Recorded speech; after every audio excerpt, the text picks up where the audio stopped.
Hello, everyone. Welcome to today's podcast. Our guest of today is Arun, and he's a co-founder and CTO of RapidFire AI. And yeah, Arun, why don't you tell a little bit more about yourself and what the company is doing? Thanks for having me, Joey, and hello to your audience as well. As Joey mentioned, I'm co-founder and CTO of RapidFire AI. I'm also an associate professor of computer science and data science at the University of California, San Diego. I build software systems, abstractions, and tools to make it easier to adopt ML and AI in applications.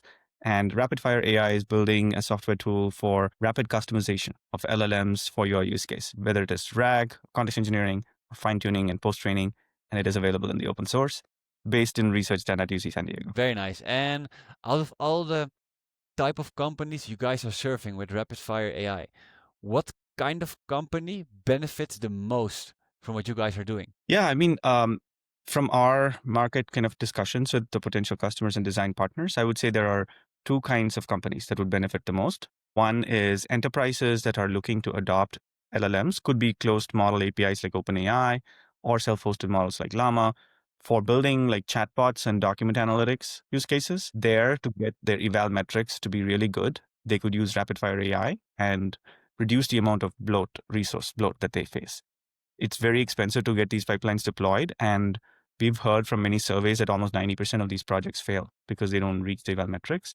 But Fire AI squarely sits in that gap and bridges that gap to help you succeed in these RAG applications. The second kind of company is, or perhaps a team, is those who are doing fine tuning and post training. So these are people who are taking the open models and customizing on their in house data new models, like basically with fine tuning and post training. These could be like AI vertical startups. They want to differentiate themselves from the closed model vendors. And so they create proprietary models. Some enterprise teams are also already doing this sort of thing. They can also benefit from RapidFire AI because it'll help them get a lot more done with less. Very nice. And that's the part of like I'm talking to a lot of founders in the podcast, and like being a founder, like doing business, all about efficiency, about like how to leverage your time in a way which is gonna give you the most output, the most leverage. And when you're talking about like your own, what you guys are doing, you're saying like, hey, it's gonna make these companies way more efficient.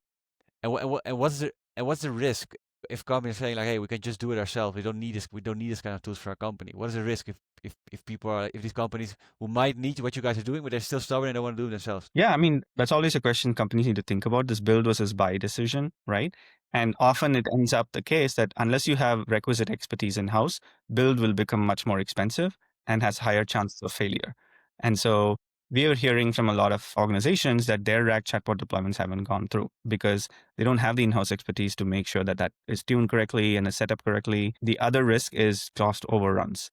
If you don't tune these models and these pipelines correctly and efficiently, you can easily boost kind of the amount of GPUs you are using by a factor of 10x over time, like GPU hours. So that means much higher costs on the cloud, whether it is hyperscalers or boutique AI clouds, or you're just wasting a lot of GPUs that you've already purchased. Time, cost, and success in AI. These are the things that are going to be high risk if you Yeah, don't adopt things like this. which is basically the most important asset we have, right? While being in a business, time and money. And like you being part of Rapid Fire AI, right? Like how long have you been part of the business? Yeah, so the company started in March last year. I've been full time with the company since then, but the ideas and the technology have been studied at UCSD in my research here. So I've been working in the space of systems for ML, AI, and data analytics for 15 years.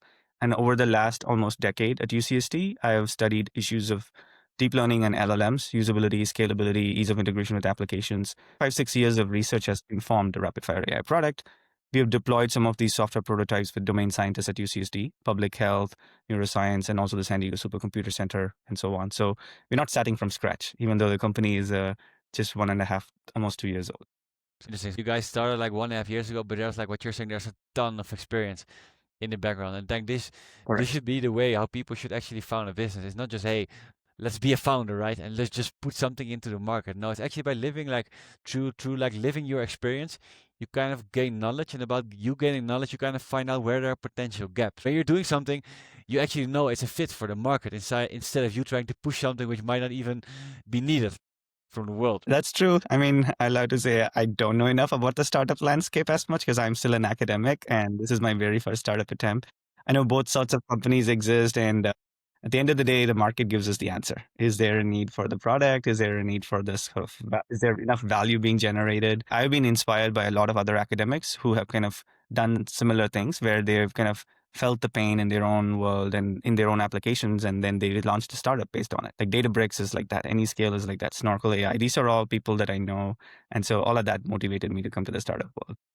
Very interesting. And what are some of the ways you guys are, how you guys are acquiring new customers at the moment? Yeah, so that's one of the biggest kind of challenges for any startup is just customer acquisition and go to market. And we've been iterating on a few different ideas. We're in a space where it's ML infrastructure and like software infrastructure. Open source is the primary thing that we are doing right now. So our package is now available, pip install RapidFire AI, both for the RAG one and for the fine tuning one. We are also doing direct kind of outreach to companies that we are meeting, either at conferences like industry conferences like Ray Summit and ODSC that we went to, and also new rips next week, and also via intros in our networks, and so on, direct founder interactions. And that is sort of primarily how we are engaging with them. We are giving direct servicing support for some of these companies that we're directly engaging with. And we also have a Discord channel where people in the open source community can come and ask us questions. Very interesting. And let's say you being part of like a rapid fire. It's been 1.5 years for sure. You've been saying there's a big foundation right before you guys started. And I'm sure like being part of a startup is a huge learning curve, right? A lot of challenges, a lot of like problem solving. Like what are some of the challenges you have faced towards like growing rapid AI towards where it is right now? And how did you solve those challenges? Yeah, I mean, the thing with startup world is there's a lot of uncertainty all the time. You are always constantly trying to read the market, and the market is constantly evolving. Especially in the AI space in the last 2 years, the market has changed so dramatically and so fast. And even seasoned VCs tell me that they have never seen the market evolve this fast. So as a startup, we're kind of like constantly pivoting and trying to figure out how to meet the customers where they are. And so the primary lesson we've kind of learned is that the adoption of LLMs has been much faster than anybody thought. And people have figured out how to do eval metrics, and people have figured out how to deploy these at a right sized kind of inference latency and model footprint and so on for their applications. And that has been exciting to see because I've been studying LLMs for many years in my own systems research. And it's great to see more and more organizations benefit from it. And I think the closed model API, OpenAI, and Anthropic kind of companies have succeeded much more quickly than anybody else thought. And people were wondering, is it still going to be a thing? But now you can see that they're like among the fastest growing companies ever. And their models keep getting better. And so that unlocks a lot of applications for lots of organizations. It's not an either or. So one thing we realized is like closed models and open models are going to be together. They're going to stay here for a while. They're not going away. Open models are not going away, and models like OpenAI and Anthropic are not going away either. So we're planning for this what we call hybrid workflow future. An application can have both open models and closed models for different parts of the application. So that is something that RapidFire AI already supports now. And so that was another big lesson. There was this false dichotomy people built. Oh, OpenAI will solve everything. Every AI inference is going to be just an API call. That's not the case. There's total cost footprints, there's inference latency footprints that matters, and so on. And then the third big lesson was go to market is much harder than anybody says. And as an academic, I had very little exposure to it. So it's been a huge learning curve for me. I've been part of almost all customer conversations along with our CEO, and it has been very educational. It's been very inspiring to learn from different customers about what challenges they face and what sort of applications are they exploring. Yeah, very interesting. And I'm gonna ask you a question. You might be thinking, why are you asking this question? But it's gonna make sense. Like, I'm a huge fan of both. Like, which movie are you more a fan of? Harry Potter or Lord of the Rings? Lord of the Rings. Lord of the Rings.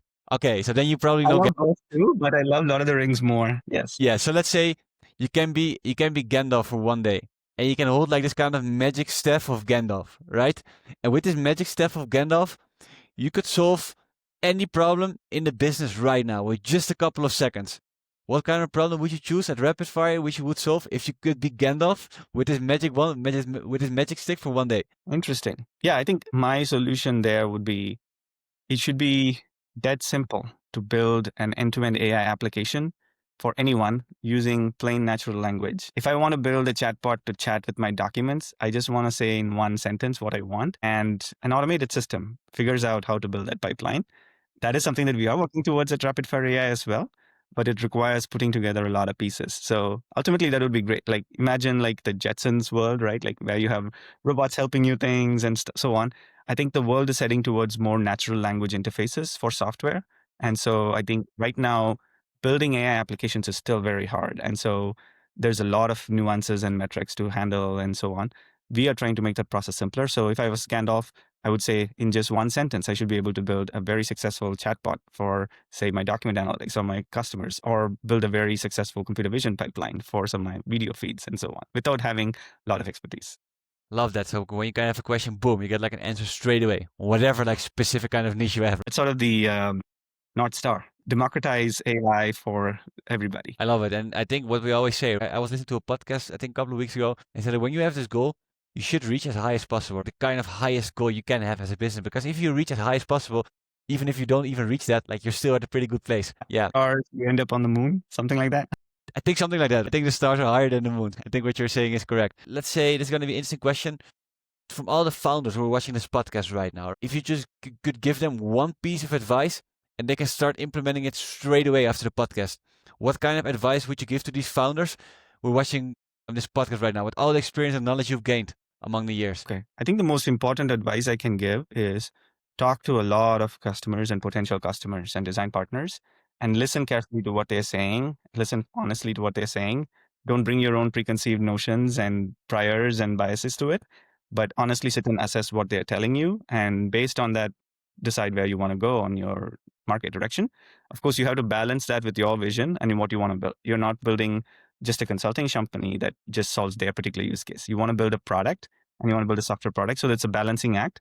But at the end of the day, you also have to listen to what the market is saying. So I think that's the number one thing. Talk to as many potential customers as possible and listen carefully to what they're all saying, but also balance it with your vision of where you want your company to go.